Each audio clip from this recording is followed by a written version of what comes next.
Welcome to IQ session number, I think it's 43. Or 4, could be 5. We don't know. It doesn't matter though, because you're here. Hello and welcome, my friends. Today we are talking about men, or the male brain. Because the reason why we said not just men is because there's definitely brains that are more masculine, brains that are more feminine. So you can have a male that has more of a feminine brain, so they respond better to that. So like Steve, who thought it would be hilarious to say, push the sled not like a girl in front of 3 women tonight. So easy. Lesson learned. Hey, Steve. And the rule on that is about 80-20 rule. And it works for most things. 80% of this is relevant for 80% of men will have typically a male brain, but there's 20% roughly of men who have a more feminine brain. And it's the same for the females. You'll have about 20% of the females who actually have a masculine brain or a male kind of brain or tendencies. So we're going to appeal to those style of brains. So most people that have a husband or a partner or a boyfriend or something like that, that they will relate to this. The men may think we're giving away all the secrets tonight, but that is not the case. Sharon, do you want to share what you were talking about just before? Yes. Please? I think the first thing to start off with is that the first thing we need to recognize is, I'm just going to refer to this as men right now, but you know that I'm talking about a male brain, etc. Men are not women. I think that's the first mistake women make in communicating. What's the actual topic? How to get through to a man. So really it comes down to communication. And so women forget that they're not women. And we are very, very different. There was a book written about men are from Venus, men are from Mars, women are from Venus. And literally is just all about how we are actually very different species. And to think that we respond and communicate exactly the same way is insanity, people. That's what I'm going to start off with. I like it. But I think the biggest challenge is that women compare men to the perfect person. Now, deeper than that, women compare men to the perfect woman, because we forget that they're different, but then we compare them to what we think the perfect woman should do. Like, oh, he should know that I like to do this. Well, or he should know that that's what I meant. Well, no, that's what should love a chatting woman, that's what a woman would know. And he's a man. So it's going to be very different to start with. The next thing is as well, are we going into the speech part? Do you want to say that? Yeah. The other thing is another way to show you that men and women are very, very different is studies show that women have about 20,000 words? Up to 20,000. Up to 20,000 words per day. We talk a lot, ladies. Men have under 8. It's like 3,000 to 7,000 a day. Kind of thing. Gabby's probably got 40,000. I reckon Gabby's got enough for 5 women. I reckon each ovary has 50,000 words in that one. But so men and women are different there. And so what will happen is a man will get home from work. He's spent all day talking. He's used his 3,000 to 7,000 words. And then he walks in the door and the lady's like, how was your day? And he goes, fine. And she sees red and she's like, fine? That's all I get? Fine? Well, ladies, fine for a man is a perfectly good response. Whereas fine from a female would mean, oh, she pissed. She pissed and she ain't going to tell you about it. And you got to try and figure your shit out. Am I right? Yeah, I am. So there's another example of just exactly how different men and women are. Yeah. And I guess, first of all is understanding and recognizing the differences so that you can then work through them. Yeah. Is that a good little setup for you there? Yeah, that's really cool. You want to check on that No, dog? I can see him. Okay, okay. cool. He's Louis has taken to eating Matt's tomatoes that haven't developed yet, and he's pulling the trusses off and eating them. This tomato growing fan is a little shitty. Yeah, I'm trying to get an insight into the male dog brain. Can't figure that one out though. So we're going to go through some series of things to help, I believe, typically females to understand a male. Now it works whether it's your partner or not. You could have a child who's obviously a male and stuff like that. So same thing happens for them. Those word things dictate the outcome of the day. So to get something out of a male, the easiest way to do it is they hate face to face. So looking into their eyes is confrontation. So they actually see it as a threat, and it's more of intimidation coming front on. So if you come in and look them in the eyes and talk to them, they feel like you're about to attack them. Naturally, we're designed that way because that's what happens when you go to a fight. You go face to face, toe to toe. That's all this thing here. So if you want to communicate and get the most out of your mouth, first hot tip for you guys is sit side on. Couple of easy ways to do that. Go for a drive, have the male drive, and he'll talk to you from a side on because he doesn't have to look you in the eyes. You'll get more out of him from this position than you will going face to face because he won't want to look you in the eyes because he feels like he's about to get in trouble. So you can go side by side. So anything that involves side by side. So it could be going for a walk or a run together, or it could be on your bike together, but anything that involves this motion and directional and anything that has movement, typically for a male, is going to make them more comfortable and going to make them relaxed to be able to talk to you. Now, it doesn't mean that just because you're going for a walk and you're side by side, if they've used up all their words, you may not still get a lot out of them. So what you need to do is to choose wisely. So if they work Monday to Friday, typically their words are probably going to be spent at work, most likely. So getting a lot out of them Monday to Friday is probably pretty slim, generally speaking. Saturday, Sunday, they may not be working. So you're more likely to get something from them on those particular days because they're switched off from work, and you're more likely to be able to go for a walk with them and get stuff out of them. So expecting a big D&M Monday to Friday, pretty typically likely that it's not going to happen. So maintaining eye contact is confrontation, and it's intimidating for a male, and they feel like you're about to attack them in a verbal way. Like, that's uncomfortable. I don't like it. You like it. I don't. Stop it. And which is cool. So you know that for a start. So we're going to give you some tips so that when these men enter your life, you don't get frustrated because you think they're ignoring you. They're just being a man. You need to be really clever on this. And this isn't just your significant other or your children. It's literally how you can communicate with all men. 100%. So we're going to go from an adult male, and even so much a teenage male would have the same sort of thing. When they enter the house, so they've gone to work or school, whatever it is, and they've come back into the house that you may have been in all day because you haven't had the luxury of going to work or whatever it is, you probably want to chat their ear off about your day and just get some words out. 100% get that. That's cool. They are probably tapped out with words, but what happens is they need this time called transition time. Now, females hate this because you have to give the male time. This is gold though, ladies, like serious gold. Yeah. So when they enter the house, they still haven't let go of work right now. They're still hanging on to their brain going like this, problem solving the world, all that sort of stuff. So they'll enter the house and all that wants to happen is, because you've got lots of words left, right? You want to get chit-chatting away. They don't want to borrow that just yet. You've got to give them a bit of transition time.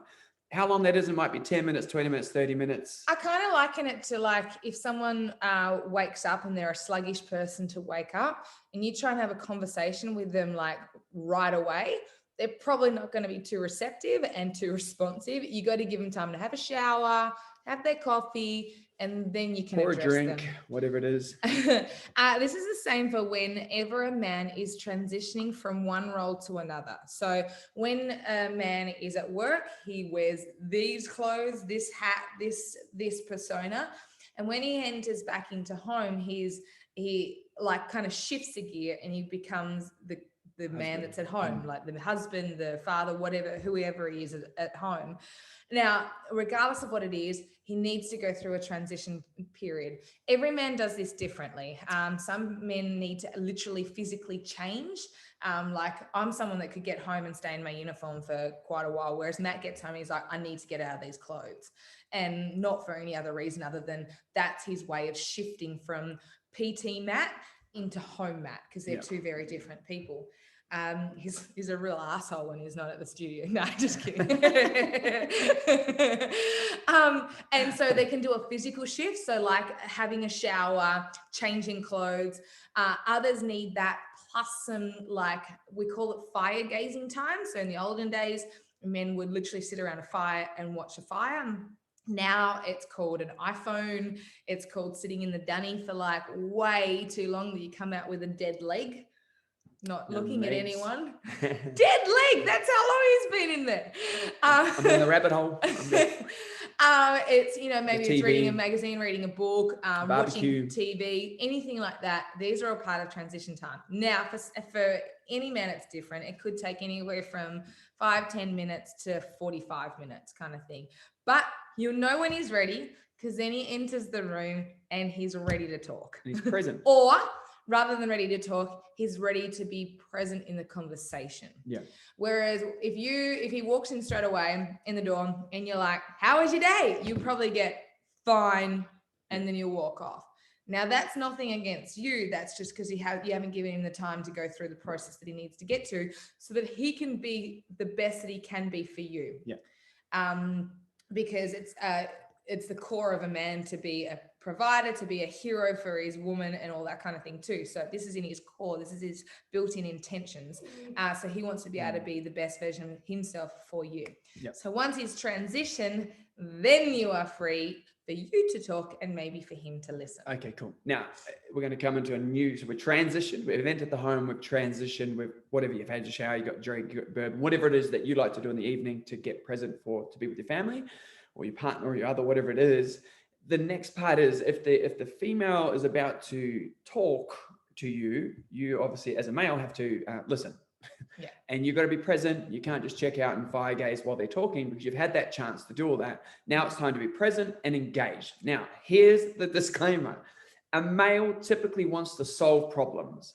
And if a female shares a problem, we go, done. So this is how you fix it. So the male brain takes a big problem and makes it as small as possible. Because it is small. A female brain takes a small problem and makes it as big as possible. Now this does a male's head in. But sometimes men, we need to share, because that's what women do. We talk, we share, because for us, a problem shared is a problem halved. That doesn't necessarily mean we want you to save us and be our knight in shining armor. Sometimes we just need to share. So for Matt and I, what we do is we go. This is a good tip, by the way. This is setting a up for game. Success. This is a game changer for us. I'd have it's so hard. Even now thinking about it. Times where I'd need to share and I don't want him to solve it, because sometimes if he tries to solve it, I feel like he thinks that I'm like hopeless or like can't figure life out and I should be better than that. Sometimes I do. You're not helping. But this is when I give him the grace of saying, Matt, I need to share some stuff. I need to get off my chest, but I just need you to listen. I don't need you to solve the problem. And the male, and I see him take a really deep breath, and he gets very uncomfortable, not because of what I'm going to say, but because of what he's not allowed to say. It's hard, but it's hard. She set me up for success, because typically I want to, but she just said, I just need you to listen. Yeah. So I know, regardless of how silly I may think this challenge in her life is, I just have to listen. Now, the great part about this is after she shared all the challenges, if she wants my advice at the end, she'll go, what do you think? Now she's given me full can to go crazy and solve it. If she doesn't, she will say something like, you can go watch TV now. Because then I can go solve the challenges of the TV. Yeah. So that's a really important key there. If you're not going to let him solve your problem, you have to give him a problem to solve. And that just might be through TV and watching a program. They mentally solve a problem there, or he needs to go to his shed and tinker on something or whatever it might be. But you have to give him an outlet. It's like giving a kid like 600 red lollies and then expecting him to sit on the couch. No, you got to take him to the park and let him run that shit out. It's exactly the same for a man. That's a good one. I like that. Thank you. I like that. Good. High five. Yeah, I give you that. Cheers. Oh, There left you hanging. We are so cool. We're so right. Awesome. I've got here, men hate advice. Do you think that's fair? I think that's fair. So I reckon from a male point of view, from a female giving advice to a male front on, it's almost like a slap in the face. Mm-hmm. Okay. So it's like we've failed as a male for you when a female gives advice. Now, you're not doing that to make us feel that way.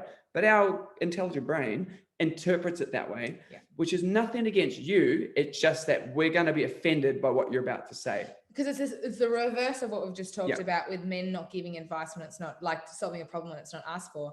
For us, that pisses us off because it makes us feel insignificant. It's the same for a male. Unless it's asked for, it's not welcomed. Exactly right. So basically, it makes us literally feel that you think that we are incompetent. And it's not the case. You're not doing that. It's just that you can see something that we can't in the moment. But you need to understand that we will figure it out. So what we need from the female brain that's talking to us is actually support and sort of like confirmation that we'll figure it out. So instead of you saying, just pick that up and do that or whatever it is, you could say, you know, I know that you can figure this out and I can't wait for you to do it. That alone is just going, cool, she's not trying to do it for me, even though you know the answer. You just give it to us to figure out, because we will figure it out. It may take a week, a day or two, whatever, it doesn't matter, but it will be solved in our head and we won't feel like we've failed you.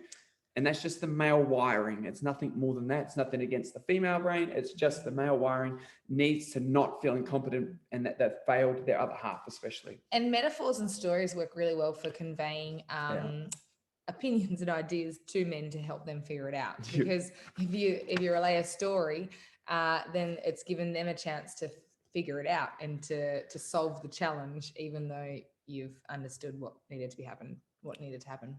Hundo. Easy. Hundo. Okay, cool. Next part, I believe, is like gold. When I read this book, it was like someone was in my head.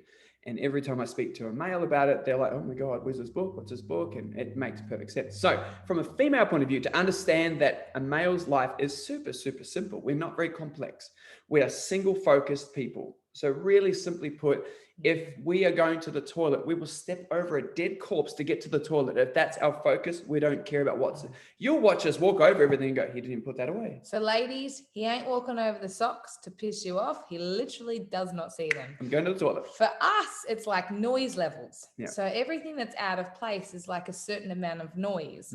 And like the more shit that's out of place, the more noise we get. And it's like, I don't know if I've said this a million times to Matt, and I don't know if you ladies can resonate with it, but when the house is clean or when the bed is made, it's like you can breathe properly. It's like, oh, that feels better. It's this noise level thing. Men don't have that. They are single focused. They need needs and wants. Needs 100. come first and then wants come second. So if he walks in the door, dinner's nearly finished, but he is starving, he's going to go straight to the pantry and he's going to eat a packet of chips. And it's not because he thinks your cooking stinks. It's because he needs food and he needs it right now. It's literally like, I need food or I will die. Yeah. That is how single focused men are. They literally think they're going to die. Like 100%. Or 0 to 100. And then we'll sit on the TV and just watch TV mindlessly. And you'll go, what are you thinking about? And we'll go, nothing. And they're literally thinking about nothing. Empty head. When we say nothing, we are lying. That's we are thinking gangster lying. We're thinking about the socks you just walked over on the way to the toilet and how disrespectful that is. And you think you're getting some tonight? Oh no, yeah. So the cool part about it is that honestly, if all the stuff we share with you tonight, it's not sexist, it's not malist. I don't know is there a thing? It's just sexist. Sexist. Sorry, there we go. Apologies for that. That's both. And education. But what we're saying to you guys is really simple. Is that it's just the male brain is super simple to understand. It's just that you cannot get frustrated because they don't line up with your female brain. Then we're talking about the 80% of men that have a masculine brain and those 20% of females who have a masculine brain. They function the same as the men. No different. It's just they're wired that way. No right, wrong. It's just that's it. For you to expect otherwise and expect them to be like a female brain, you are bashing your head against the wall and you're going to get angry. You're going to have lots of arguments because you're thinking that they are going to understand you. They don't. It's super simple. Get on board and you can learn to champion the male brain to do the things you need to get done because you know these single focus. So instead of giving them 10 things to do, give them one and you'll do it really well. Because this is like trying to learn the language of someone else. So if I went to China, I do not speak Chinese and I'm sure I could communicate to a way through like sign language and pointing and stuff like that. However, if I learned Chinese, I'm going to be able to communicate a hell of a lot better. easier. Yep. And it's exactly the same. It's like we speak different languages. We receive messages slightly different. Fun fact for you though, if you're ever wondering how a male brain is developed and how a female brain is developed, and like I said, male brain isn't necessarily just in a male, it's a masculine brain. It's the elevated hormone levels at different times in the pregnancy. So at a certain point, I think it's from 6 to 8 weeks in the uterus, after conception, if there's an elevated levels of one hormone, the baby, whether it be female or male, will have more of a masculine brain. And then if there's in a certain different time, if there's an elevated level of a different hormone, they'll have more of a feminine brain. Very interesting. Whoa. But that's how that happens. Easy. Pretty cool, huh? Fun fact for you. Right. Now, this is where it gets really interesting. This is the bit that blew my mind. Okay, cool. So men go through stages. Now, females or female brains, if you can get anything, get this. Men are super simple. We go through stages in life. You do not. Yours is totally different. You go through a roller coaster of things, and I can't explain all that stuff, and I'm not going to. What I'm going to share is how a male because no one can explain that shit. I don't want to say that because that would have been That's sexist. right, I will. So basically, it's really simple to understand. So if you could get your head around these stages that a male goes through, typically, generally, it's not like to the day, but generally speaking, if you understand that, you will have a better understanding of why your male or males in your life or male brains in your life are like they are, okay? So the first part is we're going to reference it like the medieval times where you have knights and, you know, princes and kings and stuff like that. It's just easier to understand that way.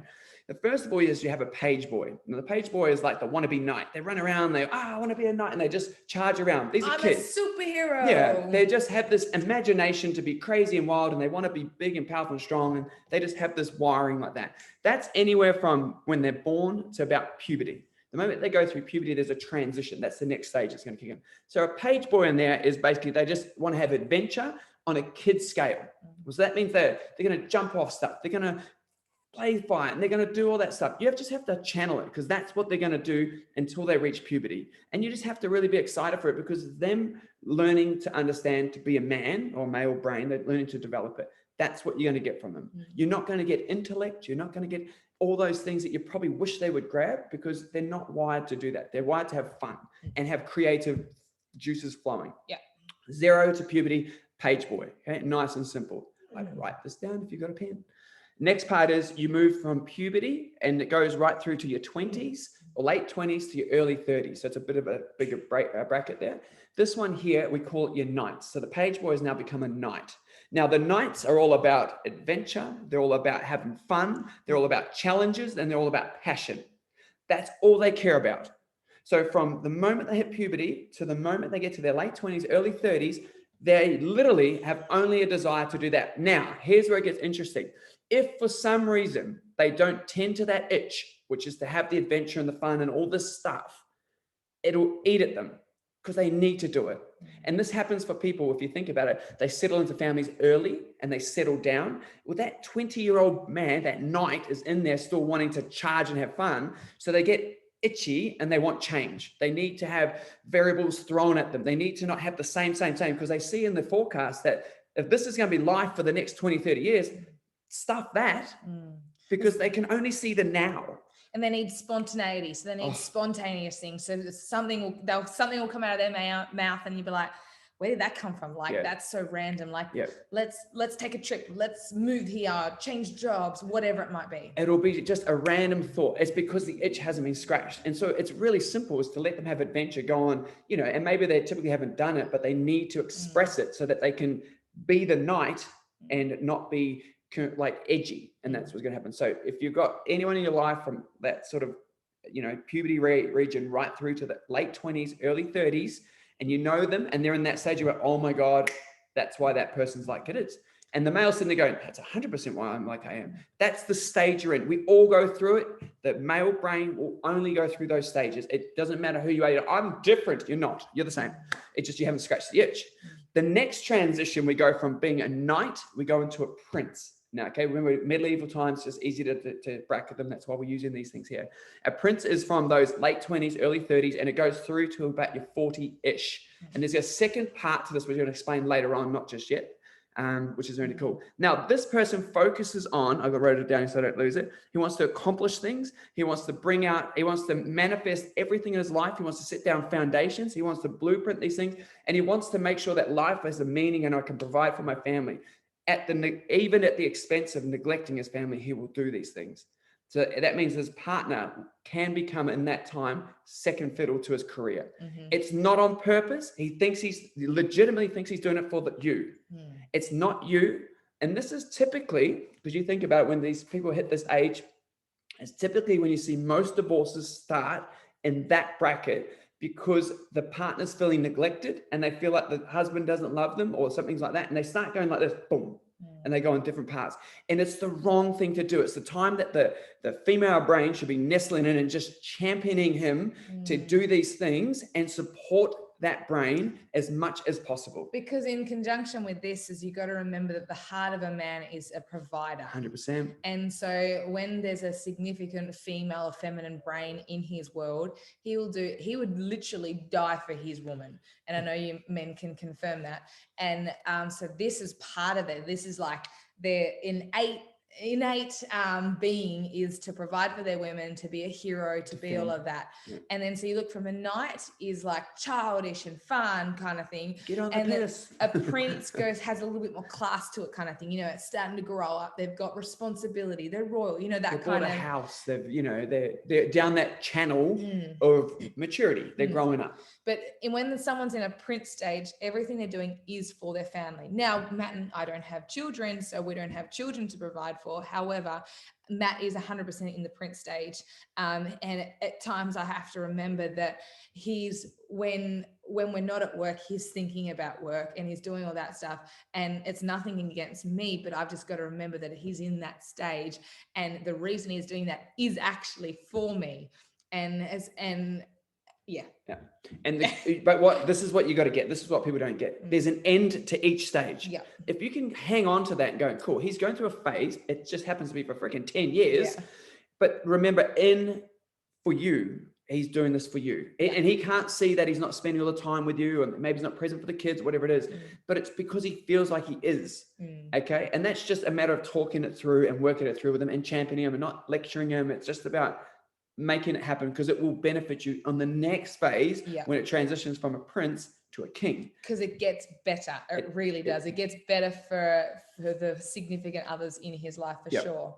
And a man can't skip a stage at all. No. Some men will stay in them longer. Some men will be in them shorter, but they're bound to happen. So the thing is, it's all about knowing the road ahead. If you know what's coming, you can predict it, you can be ready for it, and you can be like, I expected this. That's why it's like that. Because it's like replacing expectation for appreciation. So, he should want to be with me. You know, aren't I pretty enough? You know, I need to change my body for him. That will get his attention. No, it freaking won't. You got to understand that he's going through this stage. He's going to be in this stage. He has to do what he's got to do to get through this stage. But on the other side of this stage, it's incredible. That's cool. So which the next phase is, and there's a adjoining part, which I'm going to talk about at the end of this, but after the king. So that from prince to king, there's a bit of a bridge. We call it the tunnel, but we'll talk about the tunnel in a second. So the king stage is 40 plus. So these people here will transition through this part and they'll enter the king stage. And this is what they've been looking for. That you'll know these people when you see them. They'll walk into a room and they'll just be super confident with who they are. They may not have acquired a heap of material wealth necessarily, but they're really generous with their time. They're generous with their ability to be with you, their affection, their attention. They're present. They have just a real sense of who they are. Like grounding. Like, there's no bullshit. Like you either like them or you don't. Yeah. And they don't care. They're cool with that. Like they're like, you like me or you don't. This is who I am. And there ain't no changing. Now, ladies, if you fall in love with a king and they've already been through the other stages, you cannot change him. Yeah. And to think that you could groom him and change him once he's a king, you can't. Yeah. That's who it is. So what you'll see happen is older men fall in love with a much younger woman. She thinks she can change him. The relationship doesn't work because you can't, because he is who he is at that point. If they've set into the king, that's who they are. and you can't change their mind on anything. They're literally set in stone. What they believe is what they believe. 100%. Be it religious, be it political, they're just set in who they are. And you'll know those people, you're like, oh my God, that was my dad. He's like that now. Oh yeah. And you'll just go, that makes so much sense. They're in a king stage, right? Yep. Then there's the final stage, which is the elder. They become an elder. This is when they're content with their life. They're literally, purpose is done. They're really happy. They just enjoy life. And not many men get there because we have this retirement kind of thing where we get to 65 and we think, oh, finally I can stop. And what happens is typically most men, or a large percentage of men, will die within the first 2 years of retirement because their brain isn't designed to stop. It's designed to be challenged and keep going. And so they never really get to enjoy the elder stage because they just switch off thinking you got to retire at 65. But you don't retire, you just keep going, you live life. So that's the whole point of this. Cool. Those are the stages, really simply put, right? Cool. We're going to come back to that tunnel we talked about from prince to king. It's called the tunnel, or it's otherwise known as a midlife crisis. And the guy wants the red Ducati. He wants the Ferrari. He wants looking at changing his job. Maybe gets like a mistress on the side. He needs to shake things up again. He's looking for anything that he can to get him through the tunnel. Yeah. But he doesn't know he's in the tunnel, most likely. Yeah. And so he's like, it's like when you've got like a hungering, like craving for something to eat, but you're not quite sure what it is. So you go through the whole cupboard to try and work out what it is. Like you're eating as you go, and then you're full and you feel disgusting. And then you realize, oh, I just wanted a glass of water. Yeah. So, it's that kind of thing. You know, he's trying to find everything to get him through the tunnel. And this, they're not even good to be around because they're dissatisfied with everything. They're negative, they're pessimistic. They just do not see a positive to anything. They're quite often depressed. They're quite often like really just miserable in life because they're in this transition stage of what's the point. They're looking for the outside stuff to satisfy the inside. They start spending all their money. They try and do trips. They try and do all that stuff. And they realize that it's not even about that, but they've got to figure this out. You cannot figure it out for them. It's literally a journey that you have to go through. But on the other side is the king. And the king is wonderful because he will give you all of his time. He will give you everything, his heart and soul. He'll give you the clothes off his back. Yeah. Now, you probably sitting there going, oh, that shit, I got to put up with that for like 13 years potentially. And I don't really want to buy that. But the reality is that the reason you fell in love with the person in the first place is because of what they possess inside. You can see that stuff. They lose that along the way, trying to find themselves again, but they find it in a greater perspective. And what happens in some relationships, they go, well, I can't hack this. I want to find myself a king. But then again, you've forgotten that you can't change a king. So you got to go through it one way or another. And it's got to be uncomfortable. So you may as well use this time to really batten down the hatches. Yeah. And just like embrace it, understand, expect what's happening, what's coming, so that you can actually learn to love every part of what's happening. Yeah. And so what in that prince stage, when you think about it, like I said, that's when most divorces will typically happen because the kids have sort of grown up. If they've had them early, the kids are now in like high school, they're leaving high school, and you're transitioning over that period there.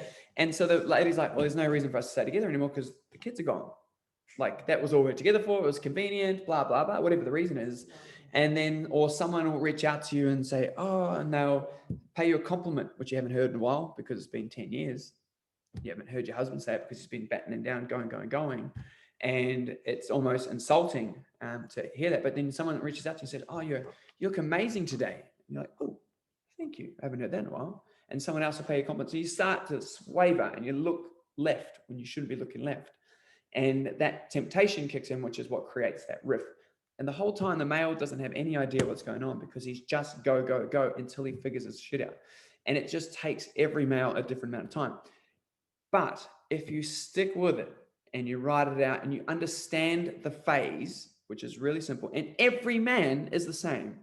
Yeah. No man is different. We're all the same. Every one of those stages, you could relate to a kid, you could relate to a knight, the page boy, the knight, the prince, the king. You'll know every one of them. You're like, oh my God, that's that person. Oh, they're in that stage. And you'll then look at them and go, that makes sense where they're at. Now, some people are further along because they're a bit older and they've been going through the journey a lot longer. And that's cool. But some people are only at the beginning of the journey. You're like, oh my God, I've got a long way to go. But the cool part is that you can enjoy it because you know now. You're not going to get frustrated because you don't know why they are like they are. This is where it gets exciting. And to get through that stage without causing a rift and stuff in the relationship as well is that if you learn to communicate properly to your man then and to build him up and to promote him. If you ever call your husband or partner your hero, their chest will swell. Like, this is a very exaggerated form, but there's a sense of pride because it's innate in them to be your hero. And if you really compliment a man with sincerity, you'll see them rise up, lift, light up, and like glow from the inside out. If you put a man down, you'll see him wither. Now, if you spend these periods in building them up, because reality is you love them as much as they can piss you off or it can be a tough time, if you do everything you can to raise them up and to build them, it'll be an easier transition, and it'll help them get through it quicker, and it'll be much, much better on the other side. So learning how to communicate with your man is even more important to get through those times. And sometimes you got to kind of go to, ladies, you kind of got to take the high road. And like, even though it might not be everything filling your cup up that you need, you have to give before you can receive sometimes. And sometimes it's hard to go, well, he's being a jerk at the moment, he's not giving me any time, and then you want me to go and tell him he's a great provider and he's your hero. Like, come on. But remember, we're not comparing him to the perfect woman. He's just a man. Like, he's different, and we can't compare anyone to the perfect person. So this is like a really good snapshot of how to communicate. Now, there's 2 incredible books that most of this information comes from, and 100% recommend. They're both by Alison A. Armstrong. It's The Queen's Code and the Keys to the Kingdom. The Keys to the Kingdom, which is actually the first in the series. They follow each other, but I highly recommend reading the Queen's Code first. Keys to the Kingdom is also is about all the stages, but Keys to the Kingdom and the Queen's Code, I read them both at least once a year, and each time I read them, I learn a lot from them, and I 100% guarantee that your life will change from implementing that stuff and understanding that stuff. And from a male point of view, the Keys to the Kingdom, when they read that book, if you can get them to read it or listen to the audio or something like that, they will relate. It'll give them clarity as to why they're frustrated, why they're, in the moment or in the stage they're in. They're like, oh, that makes perfect sense. But they'll know, cool, there's an end to this crap. Oh, okay, I'm going to go through it. Okay, cool, I'm here. So then they can get through it too, because they can then process and plan and work their way through it. So really great thing. So this isn't our stuff that we've made up. This is stuff that we work on. This is stuff that we research, we read. Because I was chatting with one of our new members who just joined tonight, and I was telling about this IQ session, and he was shocked that we were talking about this stuff. And I said, well, if we didn't work on our relationship, FBFM would be in ruins, because it would flow into you guys, and it's not fair on you guys if we don't put the effort into us. But the same works for you guys. If you don't work on your relationship and you've got kids, it flows into them. And it's just this toxic thing that can happen if you don't deal with the stuff that needs to be dealt with. But understanding the stages of a male's brain is like gold, because it's giving you a zone of time that you go, okay, cool, this is what it's going to be like. Pretty shit, not cool, but I can work with that. And whether you're a lesbian or whether you don't have a man in your world or don't want one, it doesn't matter. The reality is like 50% of the population is male, so it's going to be pretty handy to have these kind of communication tips, especially if you're in the workforce or anything like that, and to communicate with others. It's really, really important. It's like a cheat sheet. We're just giving you the answers. How good. But anything by Alison A. Armstrong, highly recommend. It's brilliant. She specializes in relationships. That's all she does. So and she writes the stuff in a really easy to read way as well. One under. But hopefully that gives you guys a little bit of a heads up to that. But highly recommend purchasing the Queen's Code and Keys to the Kingdom. Quite challenging to get in hard copies, in hard form, but really easy to download on like your iPad or phone or anything like that as well. So highly recommend it. I think it's for like $15 and you got access to it all. So very much recommend that. Choice, bro. Sweet. Yeah, G. Good job. Is there anything else that you wanted to get through? Stages. Cool. Is there any questions from anybody? No. As always, if you have any questions, please reach out. We're here, and we really love this stuff. I really love this stuff, and yeah, got all the books, everything's there. So if you want to Mm. borrow one, if you need to know the names of them and whatever, anyway, reach out, you know the drill. But again, we want to thank you guys for investing time on your Thursday night with us. I have one last thing. I spoke about this with T-Pop a little bit earlier today. If you've got teenage boys and you wanted to chat to them and you're struggling to connect with them, because quite often they will disengage from you. It's quite often because they're seeking like a mentor or someone else that's not mum and dad. They just get a bit over you guys. But if you're still wanting to reach out to them, because that's just the stage they're in, it's not personal. Don't take it personally. That's just silly. 0 to 7's mum, 7 to 14's dad, 14 and above, and they need an outside influence. Because nighttime, they want some fun, and mum and dad are boring. That's how they see it. Super simple put, right? Cool. So one of the ways you can connect with a child, with a boy, a teenage boy or something like that, is if like T-Pop's going, her boy loves gaming at the moment. So I said to her, you can sit down and game because it's side on, and you can connect with him on a gaming. So get why he's playing the game. Question him about the moment and where he's at and what does he like about the game. So you get an insight to what he's trying to solve, because games are chaos. That's problem solving for a male brain. They love it. It's a challenge. Get from this stage to this stage. That's why they love gaming, because they get to tend to that part of their brain. But mum and dad go, what a waste of time. You just spend an hour doing that. But they're problem solving in their own little world, right? So you can connect with your kids by gaming with them, and they'll think you're cool because you're playing the game. Even if you think the game is the most stupidest game in the world, but you can connect with them, and then it gives you permission to talk to them through the game, because you can ask about the game and relate to it, and then cool. And if you ever give them a lesson or a question, you can relate to the game so they understand what you're talking about. Whew, that's gold right there. There you go. Well, again, thank you guys so much. Have a sensational evening. We'll see you tomorrow for Friday. And we'll see you again next week as well. Thanks, guys. Thank you guys so much. Ciao, ciao.